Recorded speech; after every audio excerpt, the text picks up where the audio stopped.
Vamos a dar comienzo a la mesa de formulación magistral que se titula Perspectivas y retos futuros. Yo voy a servir de introductor y voy a hacer una primera introducción muy ligera para centrar el tema, y también voy a aprovechar en esta primera introducción para presentar a los ponentes que van a conformar la mesa esta tarde. Hablar de formulación magistral está dicho de mil maneras y enfocado desde mil sitios diferentes. Bien, podríamos empezar con alguna idea muy general, pensando que la industrialización del medicamento, sobre todo en las últimas décadas, nos ha llevado quizás a una despersonalización del medicamento, a quizás un criterio estadístico de producción y consumo, y el paciente quizás es el que se adapta al medicamento. Esto no quiere decir que el medicamento elaborado de una manera industrial no se haga bien, no sea necesario y no sea imprescindible. Y el hablar de formulación magistral tampoco es necesario pensar que está en oposición y como competencia del medicamento elaborado industrialmente, ni mucho menos. Como vamos a intentar plasmar en la mesa de esta tarde, es un complemento, es puntualmente algo necesario para resolver ese problema, esa patología que tiene el paciente en un momento determinado y que el médico prescribe para ese paciente determinado. Simplemente eso. Bien, hablar de la formulación magistral es hablar de las oficinas de farmacia. También vamos a hablar del medio hospitalario, y vamos a hablar por encima, pero hay que dejarlo bien claro, de los ordenamientos legales que tenemos tanto para el medio hospitalario como para la oficina de farmacia, que son los mismos.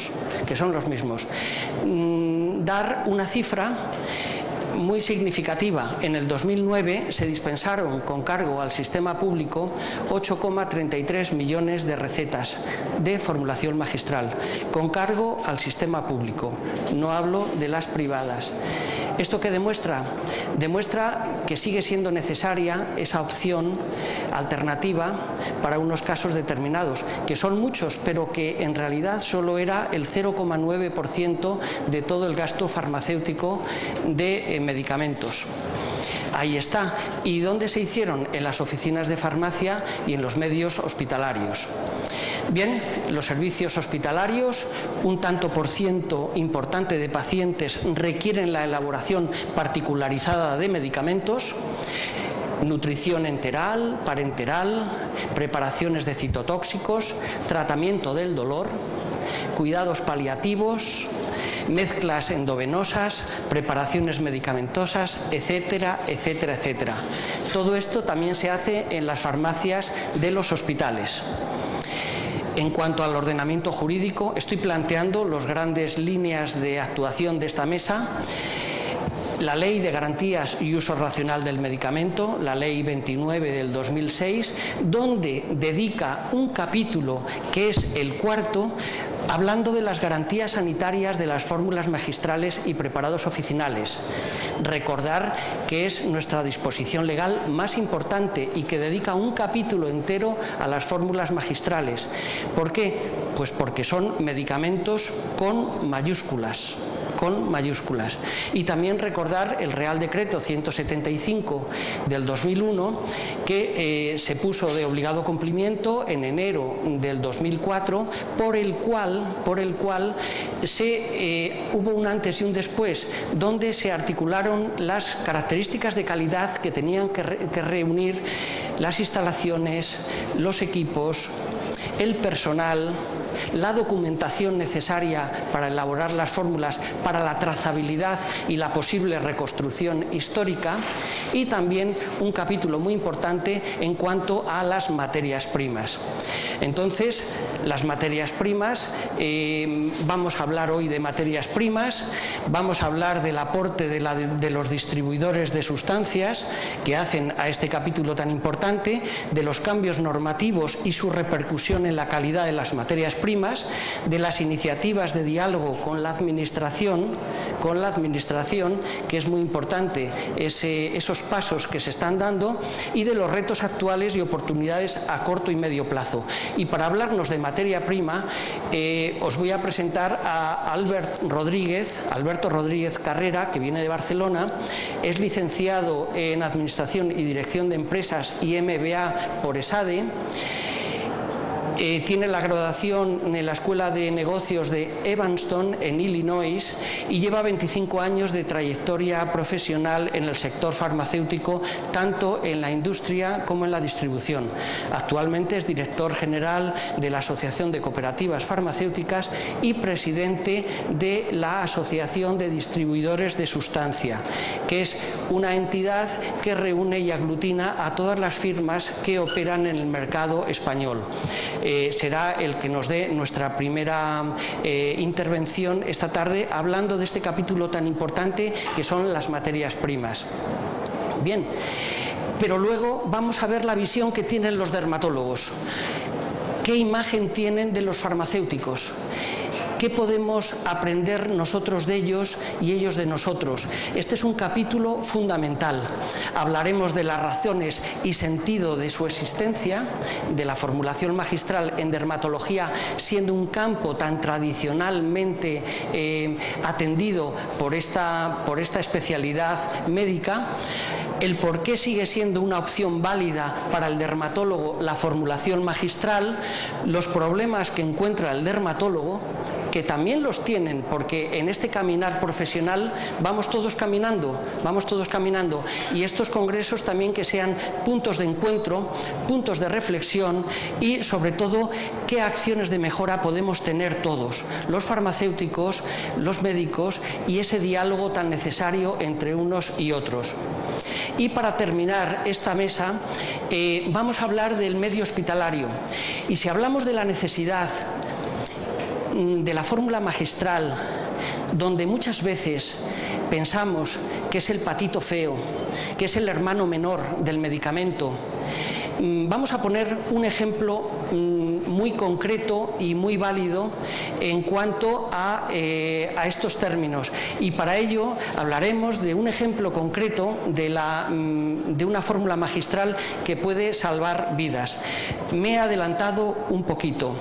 Al hablar de los dermatólogos, tenemos el placer esta tarde de contar con la colaboración del doctor José Carlos Moreno Jiménez. El doctor José Carlos Moreno Jiménez viene de Córdoba. Su currículum es abultadísimo porque su trayectoria profesional es muy larga y muy fecunda. Ha impartido 101 cursos de posgrado, autor de numerosísimos artículos publicados. Yo le he contado 278. Al final estaba ya tan aburrido de contar que puedo decir que su currículum se puede resumir en páginas. Tiene 4 páginas de todos los libros en los que ha participado, tanto como autor como coautor. 24 páginas de trabajos presentados y expuestos en congresos y reuniones. En total, 64 páginas de currículum de una vida dedicada al estudio, al trabajo y a la investigación en el mundo de la dermatología. Actualmente es catedrático de dermatología de la Universidad de Córdoba, jefe de servicio de dermatología del Hospital Universitario Reina Sofía de Córdoba y presidente de la Academia Española de Dermatología y Venerología. Y, como decía, por el medio hospitalario nos va a acompañar en esta mesa el doctor Miguel Sánchez García, que pertenece a sociedades y comités científicos como la Sociedad Española de Medicina Intensiva y Unidades Coronarias, pertenece al Grupo de Trabajo de Enfermedades Infecciosas, al Grupo de Trabajo de Cuidados Intensivos Nefrológicos, a la Sociedad de Medicina Intensiva de la Comunidad de Madrid, a la Sociedad Española de Enfermedades Infecciosas y Microbiología Clínica. etcétera, etcétera, etcétera, porque también sería muy penoso el estar contando todas, no penoso, sino largo y tedioso. Pertenece a sociedades europeas, a la Sociedad Europea de Neumología, a la Sociedad Europea de Medicina Intensiva, a la Sociedad Española de Medicina Intensiva. Tiene más de 100 comunicaciones en congresos, 50 artículos publicados, 20 capítulos en libros, 100 ponencias y actualmente, para resumir y para terminar, jefe del Servicio de Medicina Intensiva del Hospital Clínico San Carlos, donde están las UCIs y donde están las UBIs que salvan vidas. Y es profesor asociado del Departamento de Medicina Universidad Complutense de Madrid. Por todo ello, y vamos a empezar la mesa, invito a Albert Rodríguez para que haga la primera ponencia para hablarnos de las materias primas y todo el mundo que le rodea.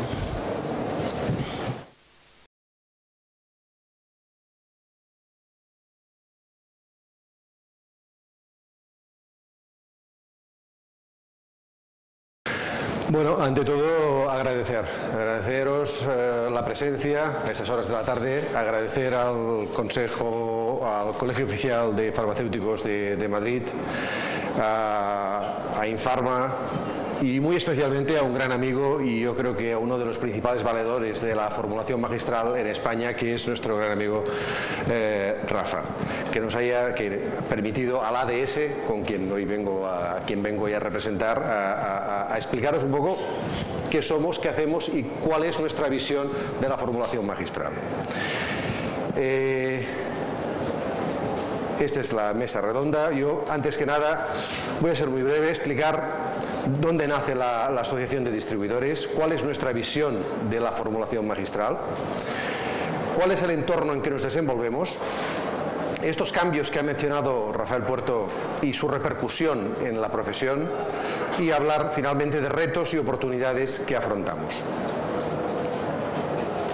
Sin más preludio, la ADS la formamos 6 compañías, 6 sociedades en España, que aquí las tenéis los logotipos: Acofarma, Cofares, Guinama, Metafarmacéutica, Farmaquímica Sur, que representamos el 95% del mercado de las sustancias que salen para la formulación magistral en farmacia en España.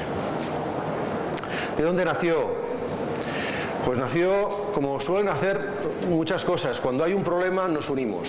Y creo que actualmente en nuestro sector, más que nunca en formulación, tenemos que estar muy unidos y el mensaje va de unidad. Pues en el 2005 afrontamos una situación muy complicada de residuos procedentes de formulación magistral. Y ahí fue donde todos los competidores, todos los distribuidores de sustancias nos unimos para afrontar esta problemática. ¿Qué hacer con los residuos que salían de la farmacia procedentes de la formulación? Ahí se creó un grupo de trabajo formado por el Consejo General, por el SIGRE, el Bufete Garrigues, el Ministerio de Medio Ambiente, Farmaindustria, Fedifar, pluridisciplinar, y a partir de ahí se crearon a nivel autonómico diferentes circuitos y alternativas de logística inversa para que los residuos de formulación pues fueran tratados de la forma adecuada y ecológica que pertocaba. Ahí nacimos pues hace estos 7 años. Y nuestros objetivos son muy sencillos.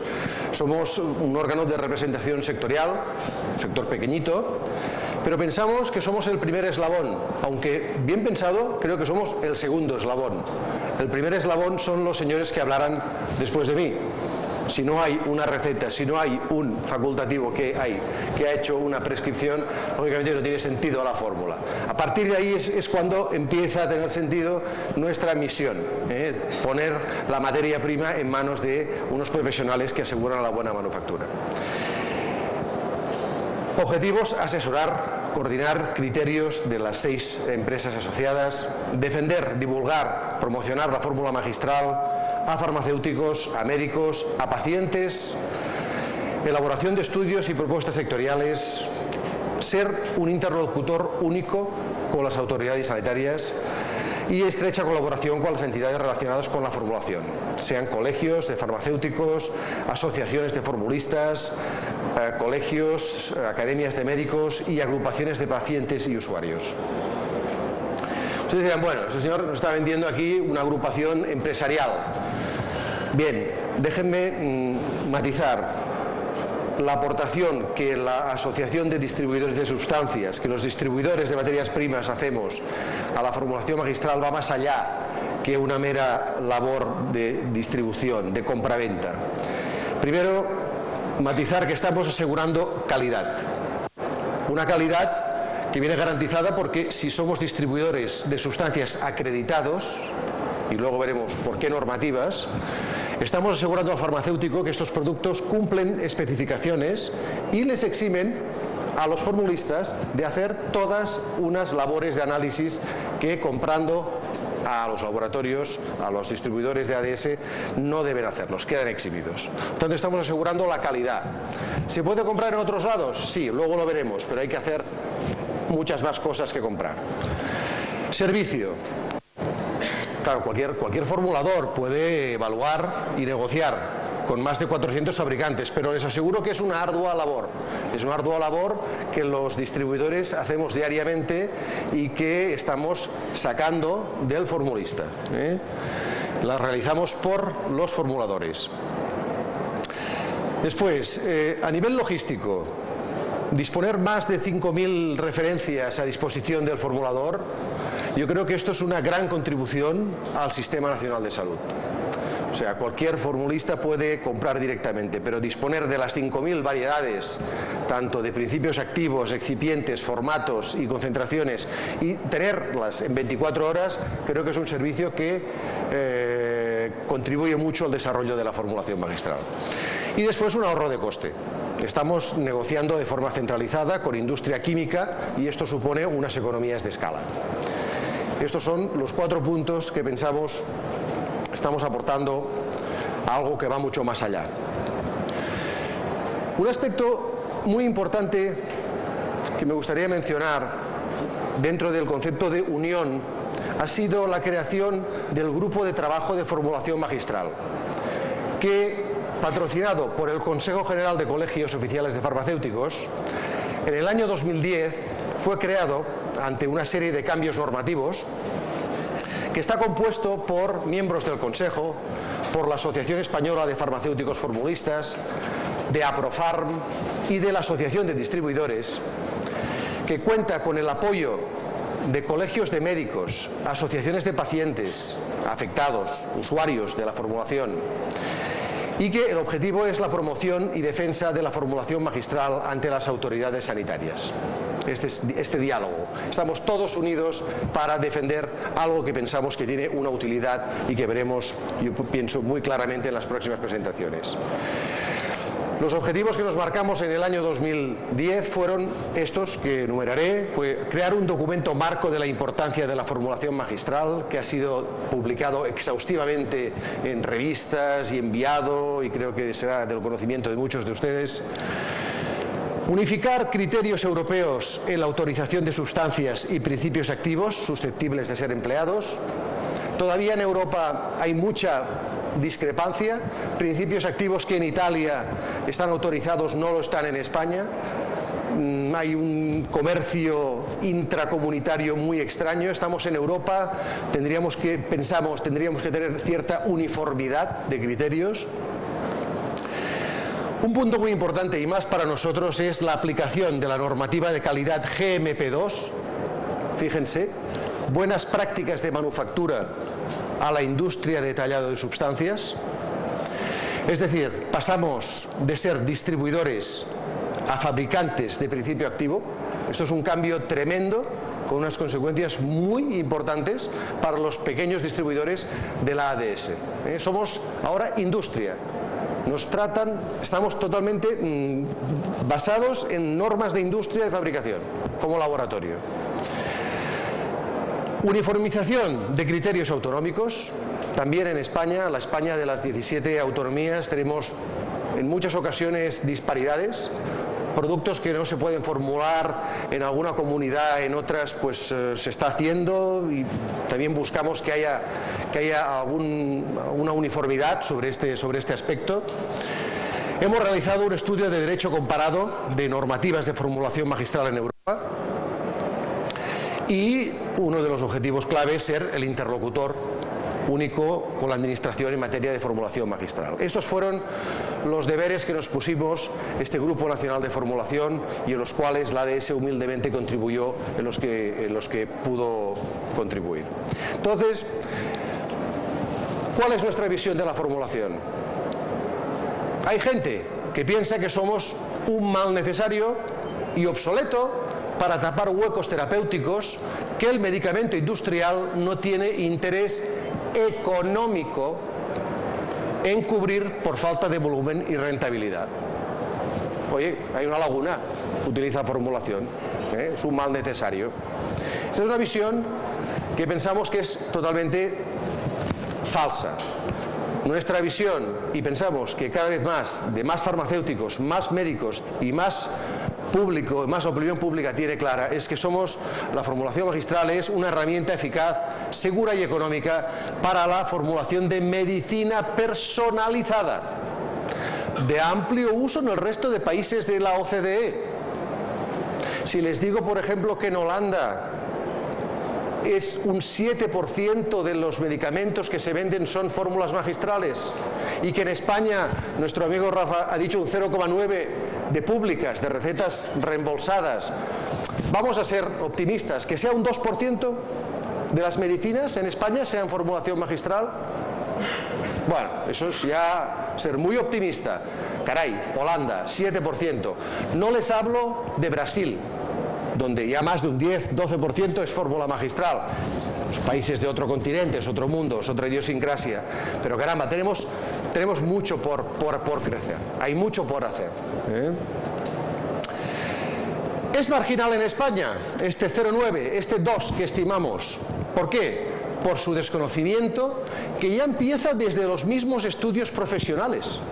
Ni farmacéuticos, pensamos, nuestra opinión, como ADS, ni facultativos reciben la formación adecuada sobre una herramienta terapéutica tan potente como es la formulación magistral. Y es de ahí donde se arrastra el problema y es ahí donde estamos con esta baja penetración de la formulación magistral en España. Nuestra visión, ¿cuál es? Muy sencilla. La formulación del medicamento individualizado es la verdadera esencia de la profesión farmacéutica. Esta es la definición de formulación magistral. No un tapa agujeros, no es un parche de bicicletas, es una herramienta muy poderosa de medicina individualizada. El entorno en que nos desenvolvemos es realmente complicado. Complicado porque somos, como les he dicho, pymes. Somos empresas pequeñas, sociedades pequeñas, algunas cooperativas, otras sociedades de capital privado. Pero en general tenemos unos denominadores comunes que son diversidad de sustancias. Estamos trabajando pues hasta con 5.000 referencias, con 700 principios activos, con unos lotes que a veces una unidad es un lote. Esto en la industria farmacéutica es impensable. En la industria farmacéutica se trabajará con 20 principios activos y un lote tiene 50.000 unidades o 20.000. Nosotros, fíjense en qué parámetros nos movemos. Proveedores.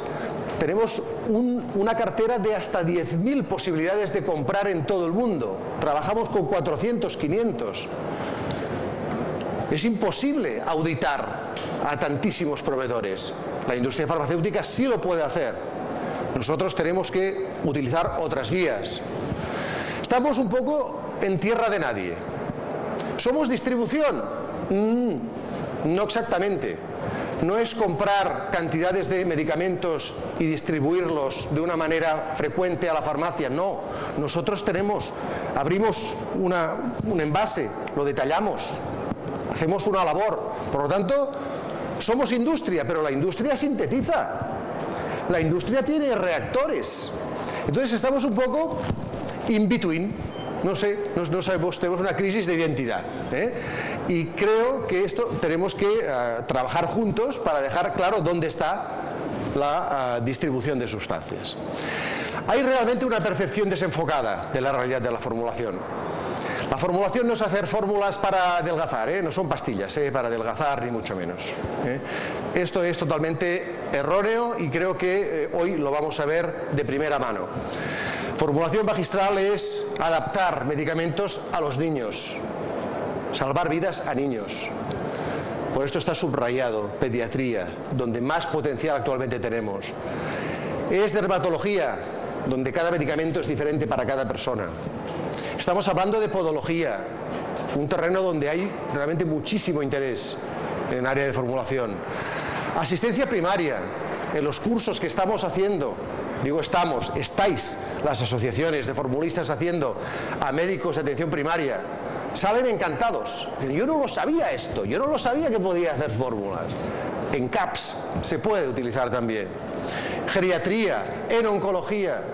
Por lo tanto, esta es la visión real, esta es la realidad para nosotros y este es el entorno en que nos desenvolvemos.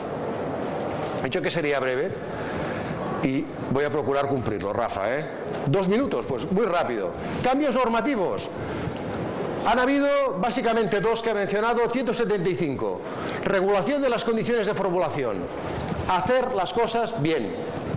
Esto ha supuesto una cosa buena y una cosa mala. La cosa buena es que hemos asegurado, y lo veremos en la diapositiva más adelante, la calidad de la manufactura, pero ha habido una concentración de la formulación.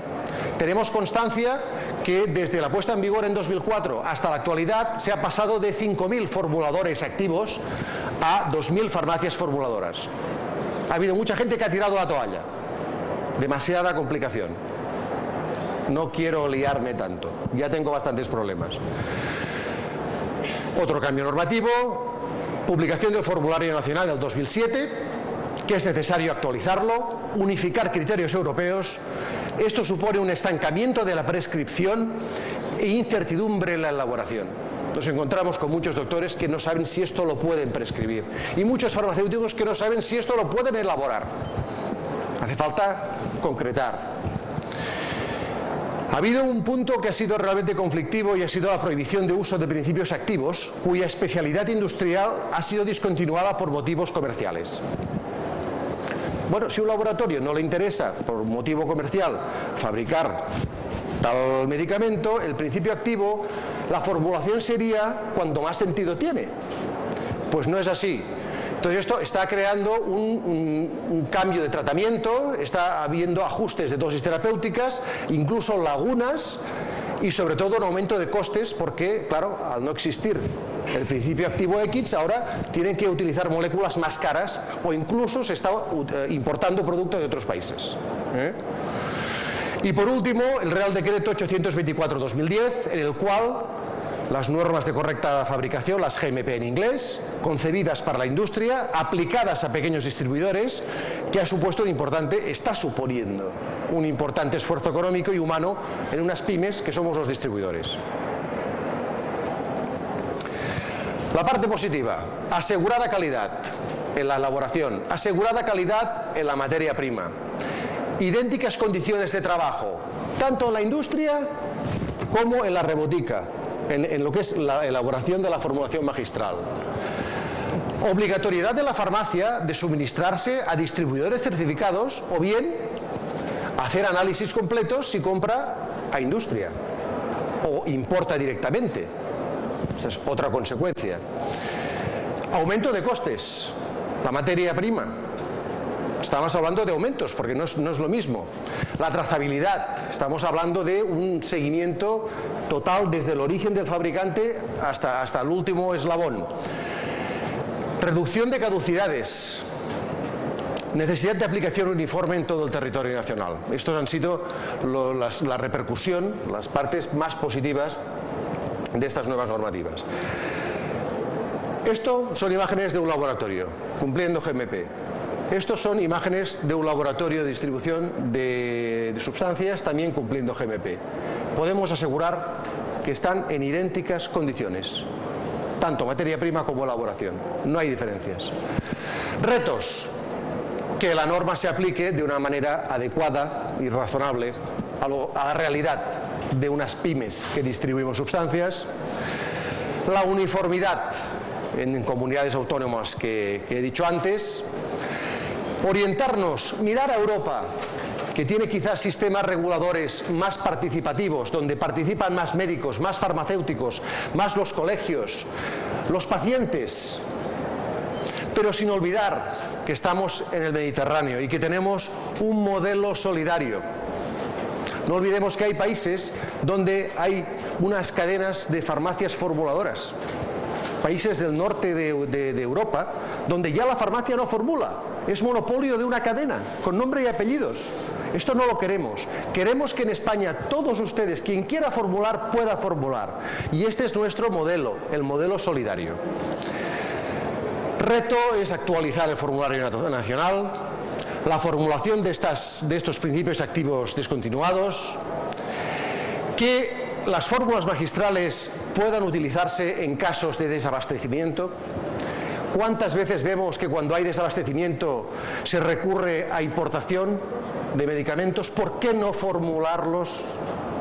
Si la materia es de calidad y la elaboración es de calidad, ¿por qué no una alternativa de desabastecimiento? Y sobre todo, formación a médicos y farmacéuticos, que se está haciendo a través de AFF y Aprofarm. Se está invirtiendo mucho tiempo y mucha ilusión en formar a doctores, explicar a doctores esta herramienta, y divulgación de las ventajas de la formación magistral a la sociedad. Y ya para acabar, y me he pasado de los 2 minutos, Rafa, y soy consciente, es evidente que la formulación mejora la eficacia de los tratamientos, soluciona patologías no cubiertas y que tenemos que trabajar juntos todos. Hoy este mediodía hablaba con una de las responsables de FEDER, de enfermedades raras y medicamentos huérfanos. Caray, si trabajamos juntos, formuladores, distribuidores, colegios, asociaciones de médicos, de pacientes, yo estoy seguro que la Administración y la sociedad entenderá que la formulación magistral contribuye positivamente a mejorar el Sistema Nacional de Salud. Estamos de moda la medicina holística, ¿no? Tratar al paciente como un todo, el trato personalizado integral. Caray, ¿qué más personalizado que un medicamento para ti o para ti? ¿Qué mejor que esto? Además, no estamos en crisis. Pues las fórmulas magistrales son, en términos generales, muy asequibles. Por lo tanto, ¿qué mejor que prescribirlas? Y poco más. Agradecerle su atención y ceder la palabra a Rafa otra vez. Muchas gracias.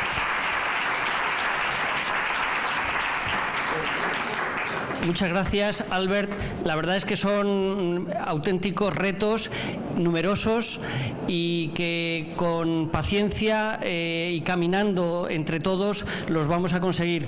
A continuación, como había anunciado antes, el doctor José Carlos Moreno, presidente de la Academia Española de Dermatología, nos va a hacer la presentación y, sobre todo, lo que había anunciado antes, la visión que tiene el médico dermatólogo de ellos mismos, de nosotros y de la formulación magistral. Cuando quieras. Muchas gracias.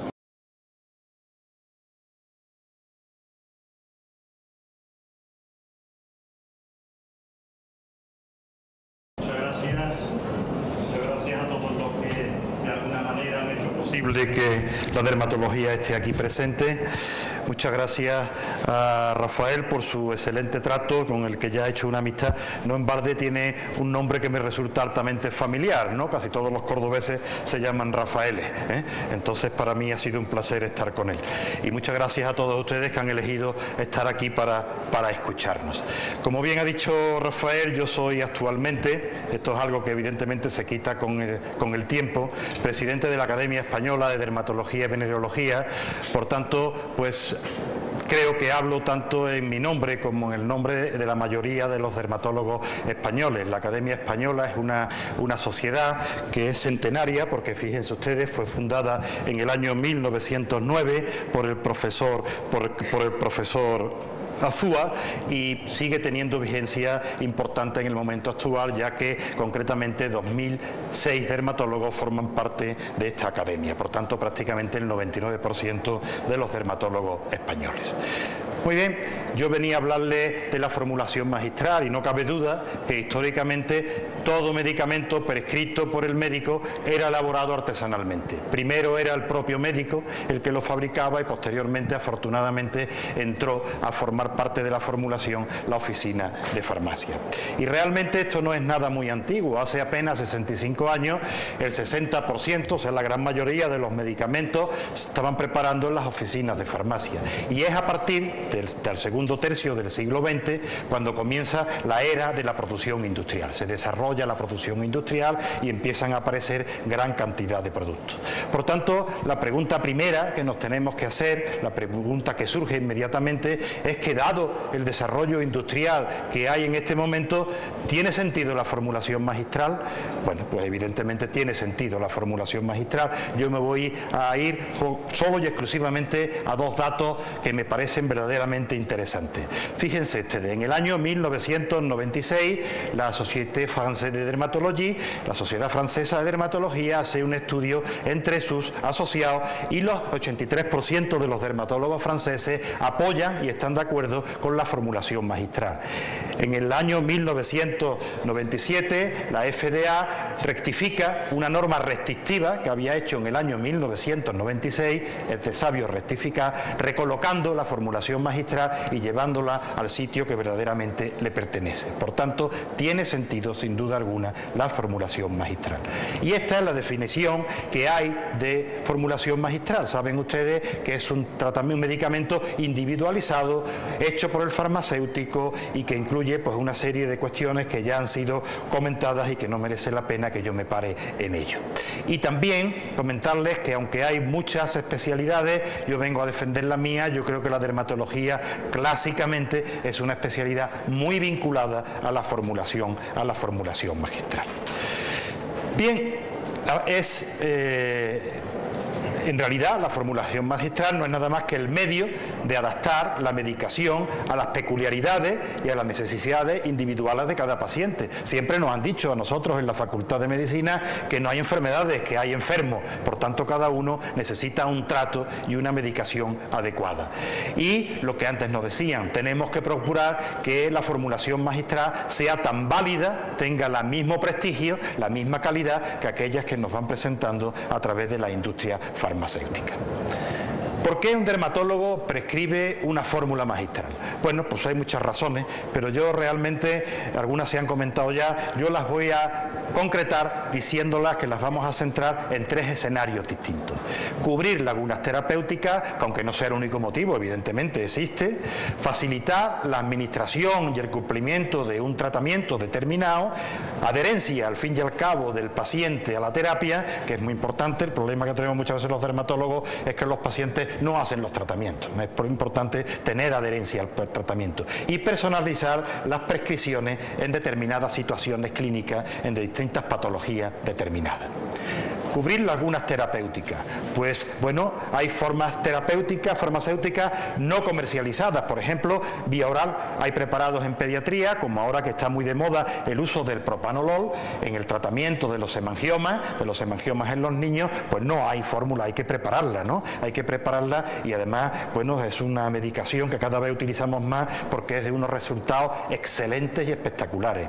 La grisofulvina, es curioso que la principal indicación de la grisofulvina es la tiña del cuero cabelludo y sin embargo no existe preparación en forma de suspensión. Por tanto, esto tenemos que de alguna manera resolucionarlo y la fórmula magistral es una de ellas.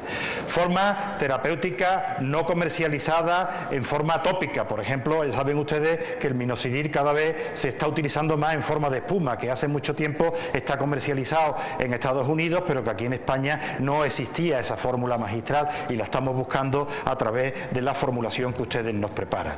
O bien la utilización de dosificaciones no comercializadas.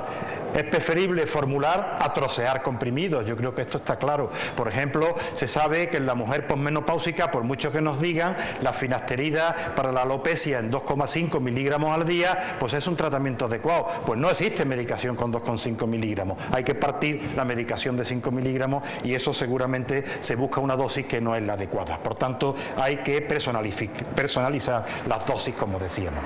Cubrir lagunas terapéuticas. Bueno, los dermatólogos, esto de que el 5-fluorouracilo no se haga, esto nos ha hecho realmente un piagua, porque era un medicamento excelente, barato, pero bueno, se ha sustituido por otro que también es bueno, no voy a decir que no, pero es evidentemente mucho más caro. La sulfona no se retiró por un problema puramente comercial y solo es asequible a través de la medicación extranjera. Y lo que es más grande, se dispensa a los pacientes ahora en España una sulfona realmente curiosa. Nosotros lo empleamos para los enfermos que tienen una dermatitis herpetiforme con intolerancia al gluten, y esta sulfona está hecha en almidón de trigo.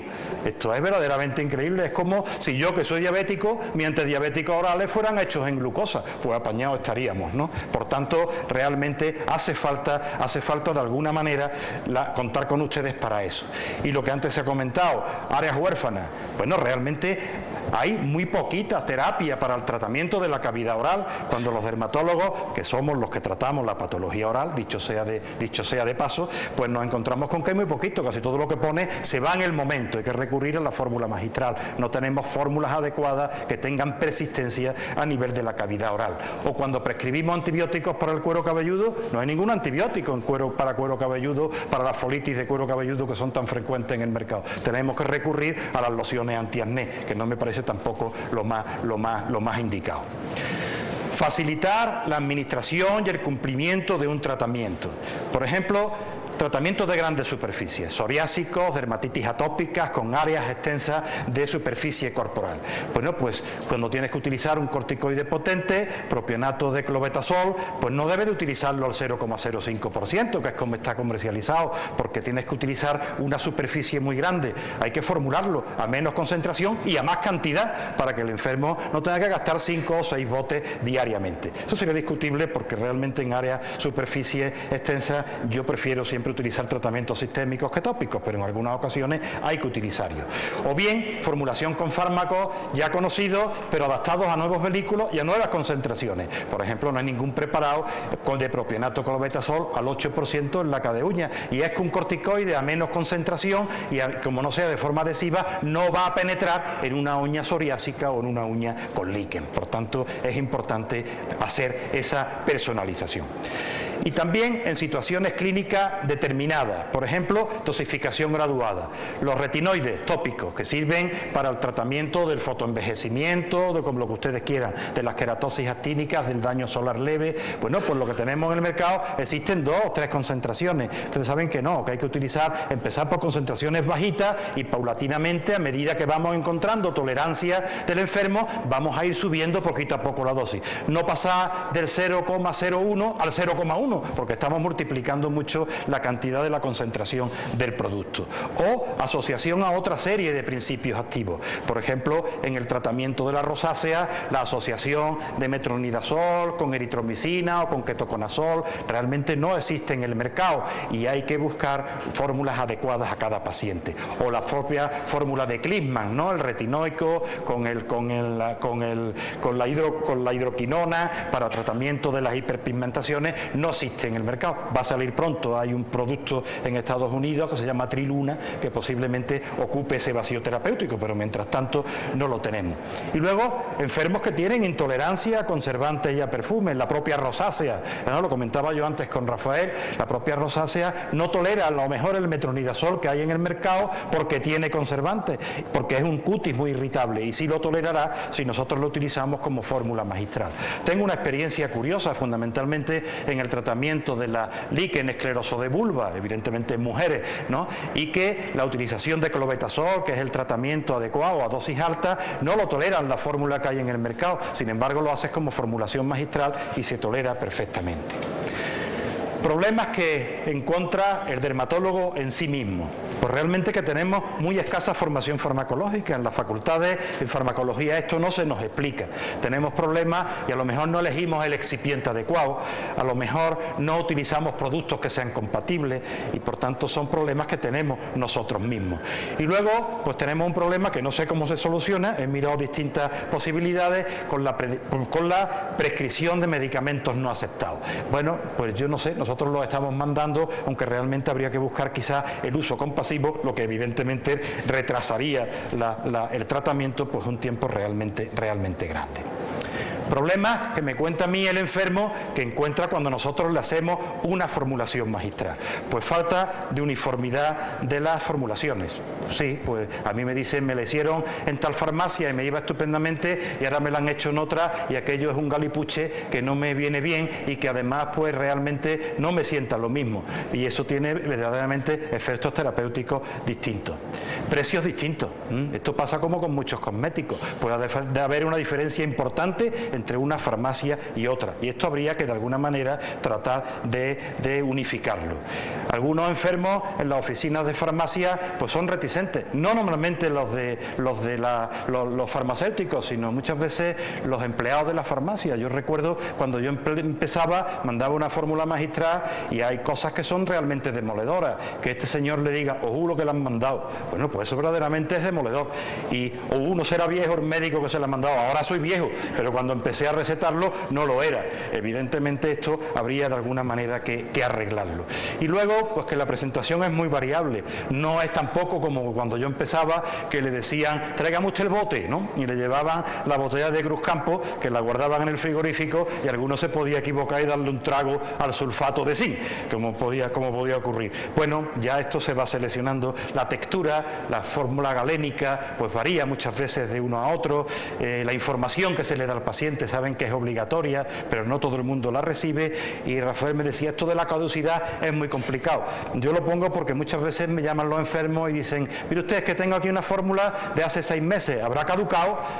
Pues yo no sé si ha caducado. Si uno no le pone 3 meses, que es lo que yo digo, pues realmente pues no tenemos una base para decir que no a todas estas cosas. En definitiva, variabilidad entre unas farmacias y otras, que es importante. Y por último, ¿cómo mejorar? Pues no hay nada más que un par de formas de mejorar. Formación, esto es fundamental, y diálogo entre las personas que trabajamos para la sanidad, fundamentalmente entre todos nosotros. Esa formación, pues realización de cursos por parte de los propios dermatólogos. Nosotros tenemos distintos cursos de formación en formulación magistral, en el Congreso General, en Nacional, los que organiza habitualmente en Barcelona el doctor Humbert, la sesión Centro acaba de organizar una sesión interesante aquí a través de la colaboración con el Colegio de Farmacéuticos, y también en nuestro grupo de trabajo de dermatología estética y terapéutica, pues también hacemos algunas veces cursos de formación para dermatólogos. Y para los farmacéuticos, pues nada, nosotros nos gustaría que conocieran ustedes bien la piel. Yo creo que es muy importante conocer bien la piel, no tanto la patología, sino la piel, tanto la piel sana como los procesos más frecuentes. Por tanto, es evidente que hay que mejorar los contactos, hay que establecer líneas de diálogo y líneas de trabajo. A mí me encantaría que esta asociación de formación de formulación magistral contara con la Academia Española. Aquí públicamente hago mi oferta, y que hubiera una mayor conexión entre los que estamos interesados en la formulación nacional magistral, creando pues sociedades, grupos de trabajo, etcétera, etcétera.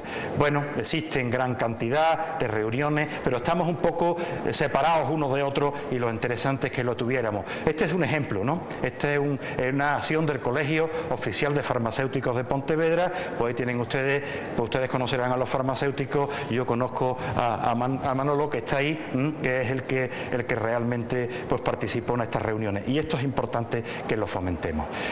Me gusta terminar con esta diapositiva. Esto, dirán ustedes, ¿esto qué es? Bueno, pues esto es una caricatura que una revista francesa, final del siglo XIX, sacó de las distintas especialidades, y esta es la dermatología, y esto sigue teniendo vigencia en el momento actual. Nosotros los dermatólogos somos los que arreglamos los defectos que aparecen en el traje que cubre a nuestro organismo, y eso es individual, cada uno tiene una talla, cada uno tiene un traje, y cada uno tiene unos gustos distintos, y en eso evidentemente ustedes nos tienen que ayudar. Muchas gracias.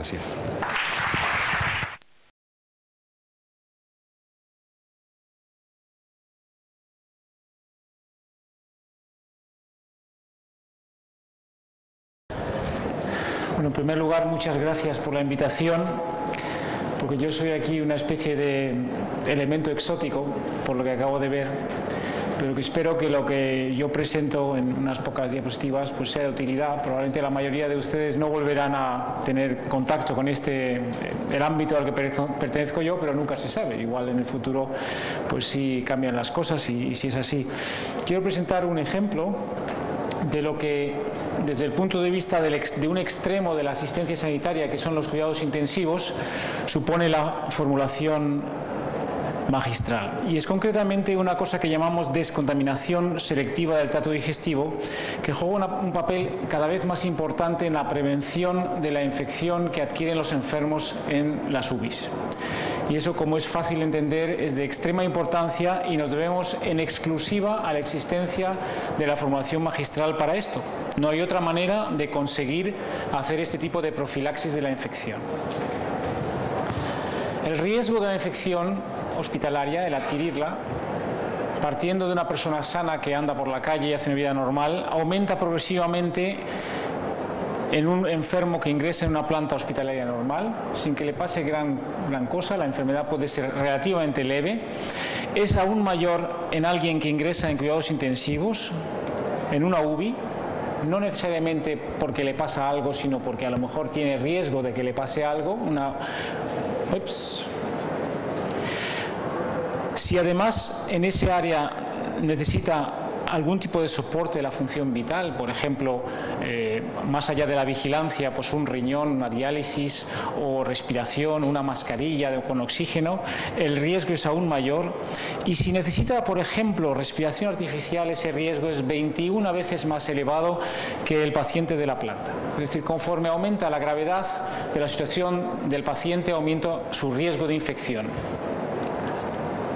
Estos son los enfermos de los que estoy hablando. Un enfermo con múltiples artilugios para ventilar, para respirar, bombas de infusión, monitores, y que además se le suministra aire, una mezcla enriquecida con oxígeno, desde un respirador con un montón de botones que nos permite programar los parámetros de la ventilación, y que tiene a su vez pues bombas de infusión igual que el otro y una serie de monitores que nos permiten vigilar sus funciones. La característica fundamental de esto, y que es un marcador de gravedad, es necesitar respiración artificial, porque eso no se necesita solo porque falla el pulmón, sino por un fallo general de también otras funciones, y que es tan relevante que la respiración propia y espontánea no puede suministrar el oxígeno ni tampoco eliminar el CO2 que esa situación de estrés le impone.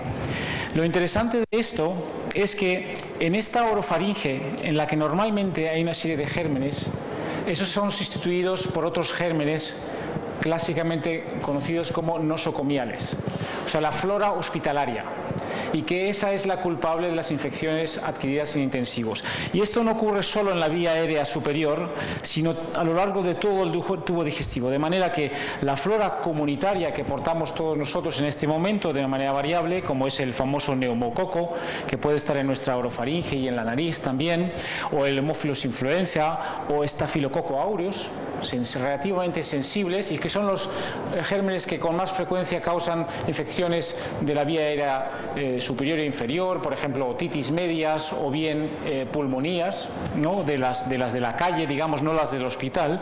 Pues esto, que además se acompaña con una colonización por E. coli y Candida albicans como flora normal del tubo digestivo distal, del intestino grueso, es sustituido en pacientes hospitalizados por una serie de razones que por motivo de tiempo lógicamente no se pueden explicar y ahora, por otras gram negativos, pseudomonas, enterobacterias, Staphylococcus aureus pero resistente a meticilina, y otros gérmenes también causantes de infección respiratoria y de otros sistemas. Es decir, estos gérmenes colonizan la vía aérea superior y todo el resto del tubo digestivo. Entonces, basado en ese estado de portador, clasificamos las infecciones nosotros en primaria endógena, que son infecciones que aparecen al principio de la estancia en intensivos por los gérmenes que están en ese momento presentes, habitualmente los comunitarios que he mencionado antes, o bien una flora que también coloniza el tubo digestivo pero después del ingreso en la UBI, es adquirido en la UBI. Es decir, los enfermos se colonizan por una flora hospitalaria, a partir de esa flora ese es el reservorio para producir infecciones a lo largo de la estancia de intensivos, de la sangre, del pulmón, de la orina, de las heridas y de muchos otros sitios. Las infecciones exógenas no están precedidas por este estado de portador y son un problema habitualmente de higiene, es decir, que las roturas en las medidas de higiene hacen que directamente nosotros inoculemos en un sondaje vesical no aséptico, no adecuado, o en otras medidas directamente el germen en el sitio de la infección. ¿Qué importancia tiene esto? Pues muy sencillo. La prevención, según el tipo de infección es diferente.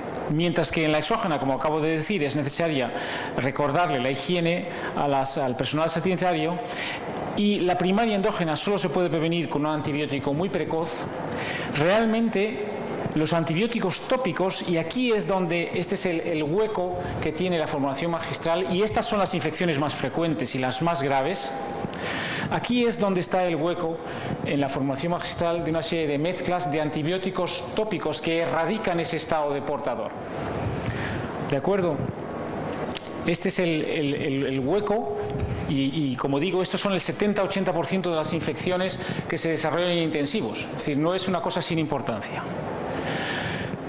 Esta es la formulación que teníamos en Alcalá de Henares, donde yo estaba antes, en el otro hospital. Actualmente tenemos otra, y es el momento, además, yo creo que de agradecerle al servicio de farmacia, en la persona de Rosario Luque, los muchos años de fabricación de estos productos, y actualmente en el hospital clínico donde estoy yo ahora, también la gestión de Lourdes, que nos puso en contacto con la oficina de farmacia de Aquilino Corral y que nos fabrica esto. Pero sin estas personas o estos esfuerzos de oficina de farmacia o de servicio de farmacia hospitalaria, nosotros no tendríamos acceso de ninguna manera a estas soluciones. Esta es la pasta que se aplica a la boca, y esta es la suspensión que se pone por la sonda nasogástrica para descontaminar todo el tubo digestivo. Es decir, una pasta que se queda pegada a la orofaringe, a la mucosa de la orofaringe, y una suspensión que metemos por la sonda nasogástrica para que progrese hasta por todo el tubo digestivo. ¿Qué contienen los dos preparados estos? El antibiótico sistémico que se pone habitualmente es una cefalorina de tercera generación, pero eso lógicamente pues no es otra historia.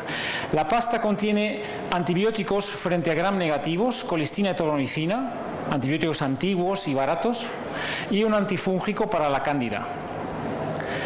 Y en zonas en las que hay mucho estafilococo resistente a meticilina, se añade también vancomicina al 4%, 2% y 4%. Es decir, una mezcla y se administra 1 gramo cada 6 horas, y es una intervención fácil, sencilla y barata. ¿De acuerdo? La misma mezcla, pero sin la vancomicina, se da por la zona nasogástrica a estas cantidades, y además nuestros enfermos tienen un peristaltismo muy enlentecido, de manera que hasta puede pasar una semana hasta que se descontamine el tubo digestivo distal, y por eso también damos la misma mezcla en supositorio esa primera semana. ¿De acuerdo? Eso biológicamente es plausible, y nosotros en un estudio que ya publicamos hace algunos años demostramos cómo la colonización del tubo digestivo por gram negativos se reduce de manera drástica en pocos días, comparado con el placebo. Esto era un estudio doble ciego controlado por placebo.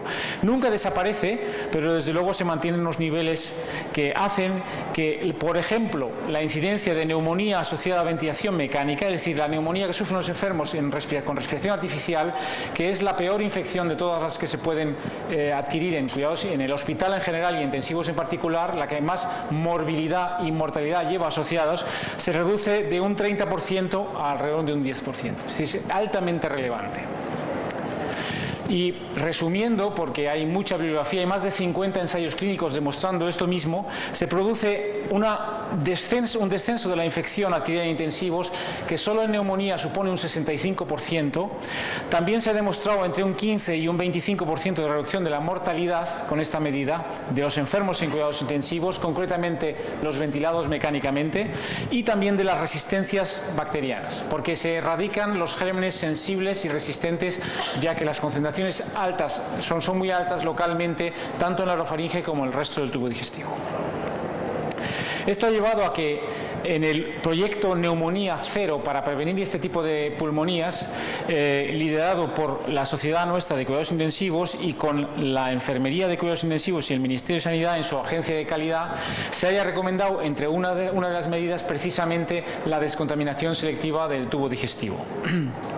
La intención es bajar a menos de 9 episodios por 1000 días de ventilación mecánica, lo cual supondría un 40% respecto a años anteriores, pero incluso más recientemente sería una reducción del 25% de las neumonías, con una reducción del sufrimiento y del gasto asociado muy relevantes. Esto es así y ha ido calando poco a poco, a pesar de no estar promovido por la industria, de tal manera que cerca de la mitad de las unidades de cuidados intensivos, si sumamos las que ya lo hacen, 25%, y las que les gustaría pero han fracasado por una serie de motivos, entre los que figura muy importantemente la falta de recursos locales de los servicios de farmacia para fabricar este tipo de mezclas en forma de pasta o de suspensión. Hay otras causas que bueno, pues si surge en la discusión podemos comentar, pero yo querría concluir diciendo que la formulación magistral juega un papel decisivo en la prevención de la infección adquirida del UBI mediante la descontaminación selectiva. Hay otras medidas, por supuesto, como lavarse las manos y descontaminar adecuadamente todos nuestros equipos, pero la descontaminación selectiva de origen endógeno depende críticamente de este tipo de preparados, y yo particularmente estoy muy agradecido de haber podido tener acceso a la fabricación de estas mezclas, porque realmente han salvado mucho sufrimiento, han prevenido muchas infecciones y mortalidad en los enfermos de los que yo he estado a cargo. ¿De acuerdo? Con eso termino. Gracias. Muchísimas gracias.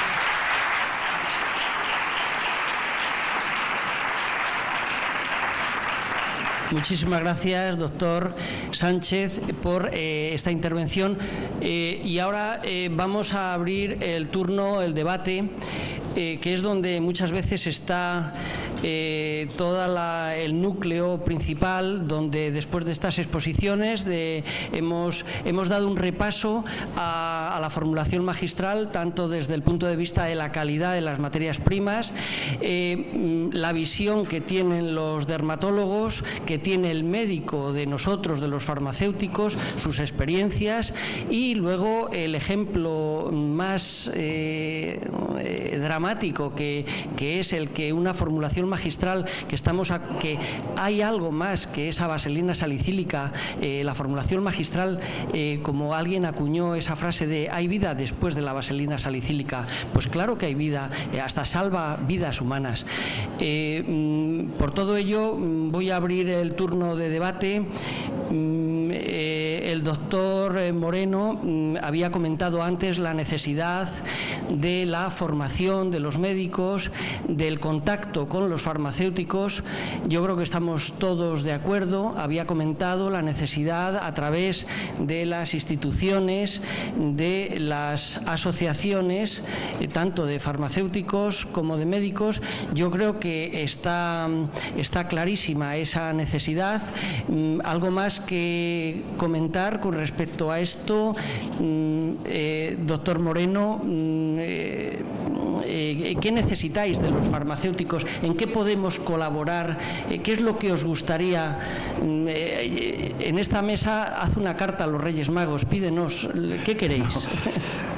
Bueno, lo que queremos efectivamente es aprender y enseñar, evidentemente, o sea, que conozcamos nuestra piel, que conozcamos nuestras posibilidades, que potenciemos la formulación magistral, y para eso, como decía antes, es importante que nos ayudáis fundamentalmente a formarnos, porque a veces formulamos y a lo mejor formulamos en el excipiente que es menos adecuado, y sería bueno conocer cuáles son los excipientes, las localizaciones en que deben de emplearse, la compatibilidad de los distintos principios activos, y esto lo tenemos que hacer entre nosotros. O sea, esto la sanidad oficial no nos va a ayudar, entre otras cosas porque no sé si tienen muy claro esto de la formulación magistral, y entonces tenemos que hacerlo. Yo ya he dicho que ofrezco la academia, pero yo diría que es importante que cuando todos vayamos a casa, a nivel de nuestros sitios de trabajo, tengamos esa relación, porque claro, no sirve de nada hacer un curso de formación magistral para si luego no tenemos una continuidad. Y yo creo que la colaboración a nivel de las pequeñas o grandes ciudades entre farmacéuticos y entre dermatólogos, en este caso, creo que puede ser muy fructífera. Bueno, pues reunirse, como decimos los cordobeses, reunirnos para hablar y para tomarnos un medio y realmente solucionar esta serie de problemas que se nos pueden plantear. Entonces yo creo que el contacto a veces es institucional, pero a veces también a nivel de trato personal y de reunión con las personas que tenemos alrededor y que sabemos que nos pueden ayudar en esto. Muchas gracias. Dando un salto en la exposición tan variada que hemos tenido, Albert Rodríguez nos comentaba antes la importancia que tiene la calidad y la implantación de las GMPs en todo el proceso previo a la elaboración de los medicamentos. Había comentado los distribuidores de sustancias, de materias primas homologados, legalmente reconocidos en España. Albert, ¿qué implicaciones podría tener el hecho de la importación o la adquisición de materia prima a un proveedor no legalmente reconocido? ¿Cómo podrías comentarnos algo respecto al tema este?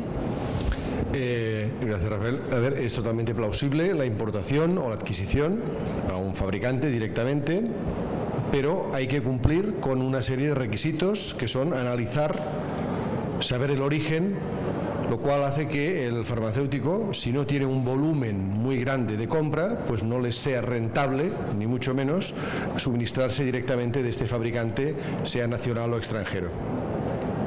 Esta básicamente es la cuestión. Yo creo que a estas alturas pocos farmacéuticos formuladores se atreven a adquirir materia prima que no sea unos proveedores legalmente reconocidos, puesto que no tenemos los farmacéuticos ni capacidad para analizar ni los medios económicos, ni los conocimientos, ni los medios de tiempo, ni de recursos humanos para hacerlo. Actualmente yo creo que uno de los hitos, como hemos comentado antes, del Real Decreto 175, donde se marcan unas pautas de obligado cumplimiento, ha dejado claro tanto que la materia prima es de calidad, y eso es fundamental para que la administración lo entienda, que no es ese hágase según arte como tradicionalmente se venía utilizando, y que esa obligatoriedad de registro documental para poder en un momento determinado hacer una reconstrucción histórica de todas las partes que han intervenido en la elaboración es fundamental. Vayamos a los hospitales. Una pregunta para el doctor Sánchez. ¿Se hacen fórmulas magistrales en los hospitales? ¿Se hacen fórmulas magistrales en las oficinas de farmacia? ¿El marco legal es el mismo tanto para uno como para otros? A veces las varas de medir son diferentes en unos centros y en otros, los tiempos y las necesidades también son diferentes, las circunstancias, el entorno es diferente, pero a veces y cada vez se da más el caso de que una medicación, no en los casos de las UBIs, porque es un caso extremo, pero una medicación en el medio hospitalario tiene su continuidad en el medio ambulatorio.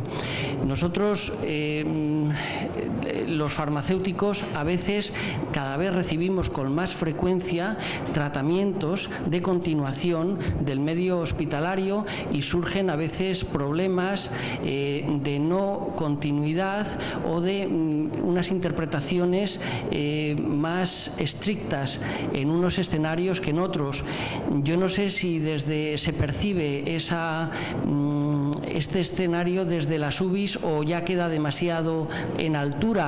Yo quería dejarlo, no quería desaprovechar esta mesa para describir una situación que cada vez cobra más importancia, que es la elaboración de medicamentos que han nacido en el medio hospitalario y que tienen su continuidad en la oficina de farmacia.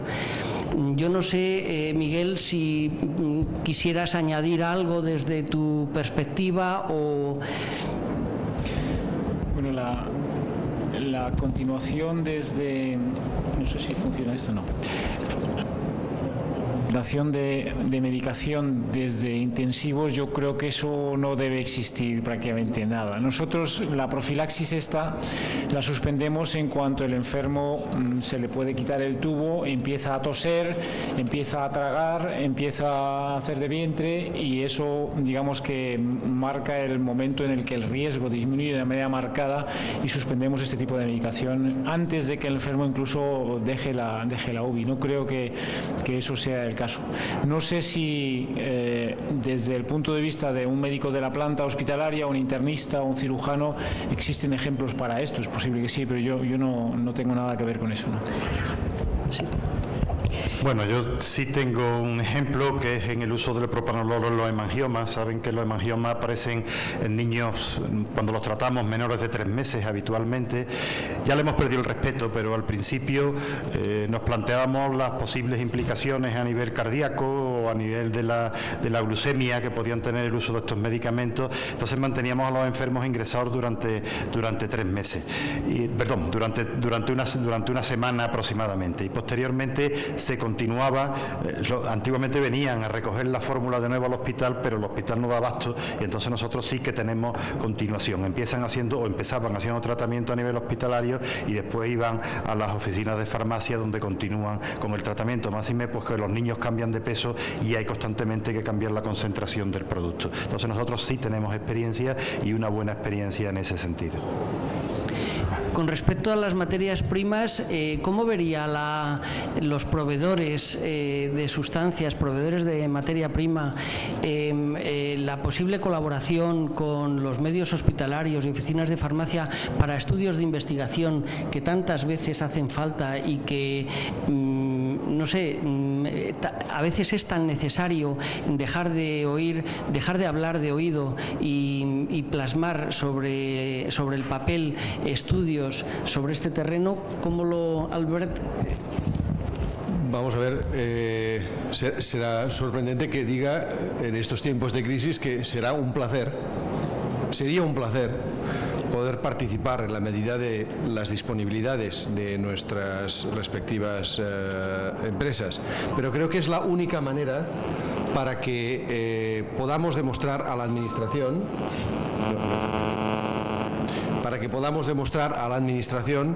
la necesidad de la formulación magistral.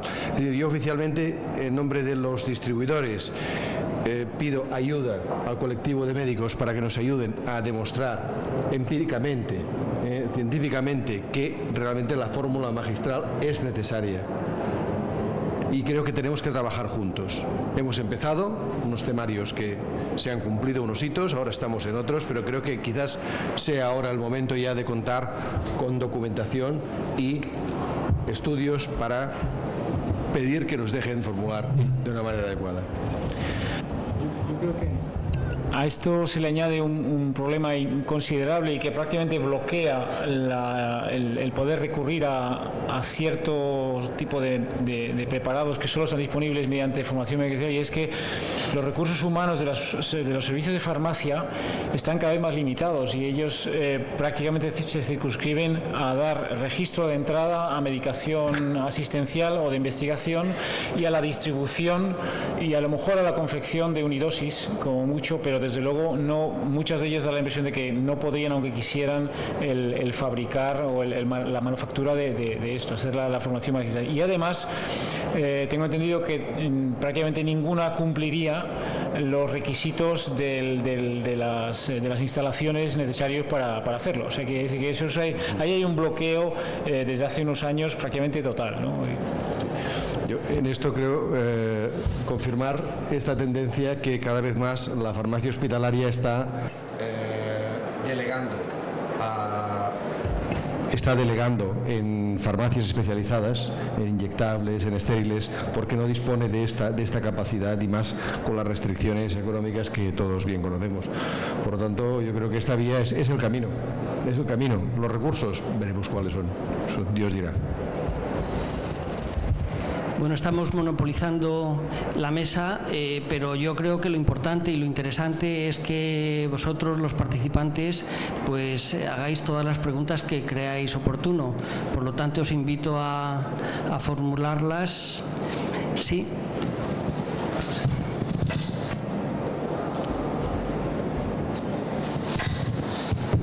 Hola. ¿Qué tal? Buenas tardes. Soy Martín Muñoz, presidente de la Asociación Española de Farmacéuticos Formulistas.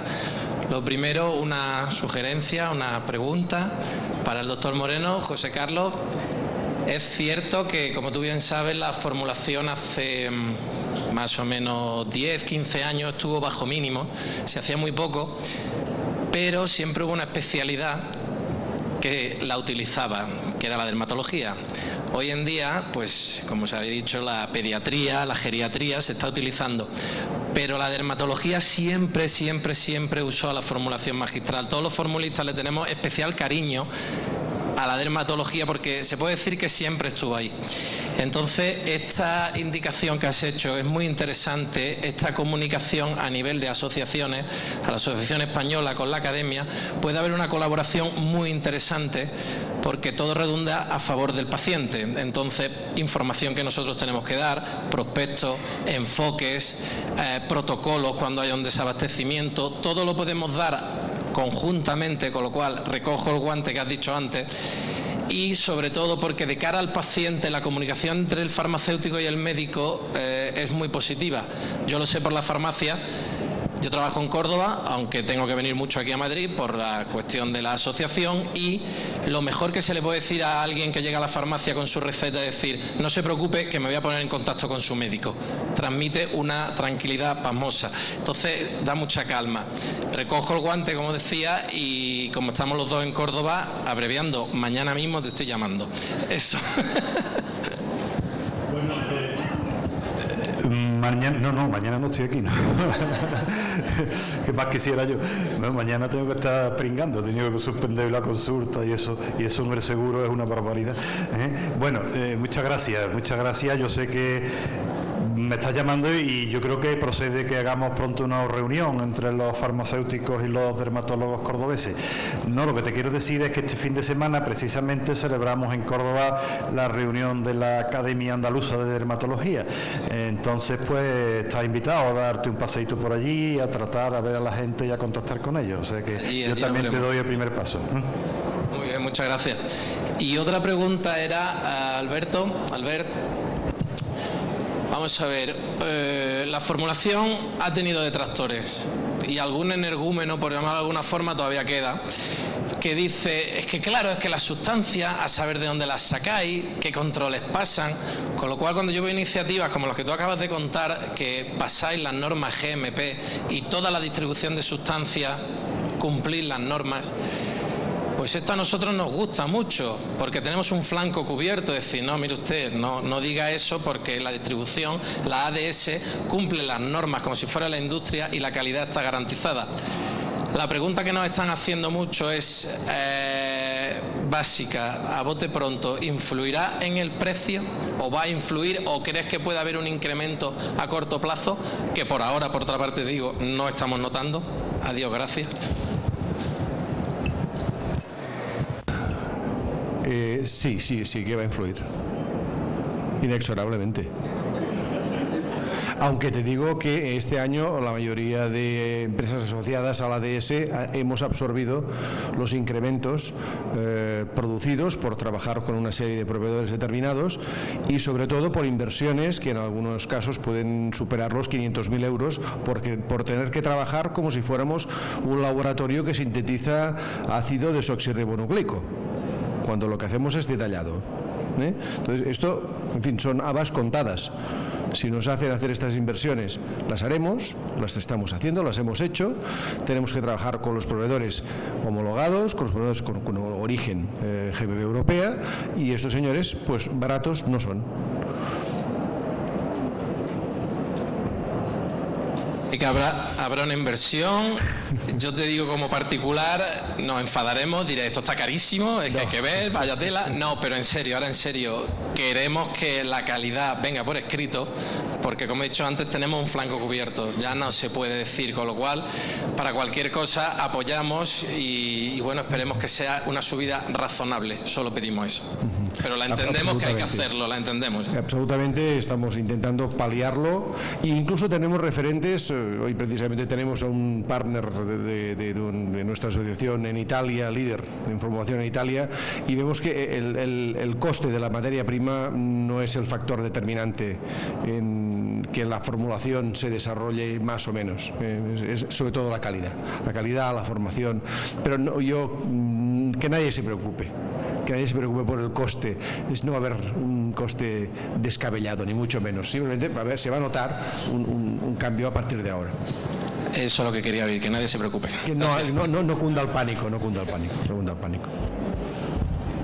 ¿Alguna pregunta?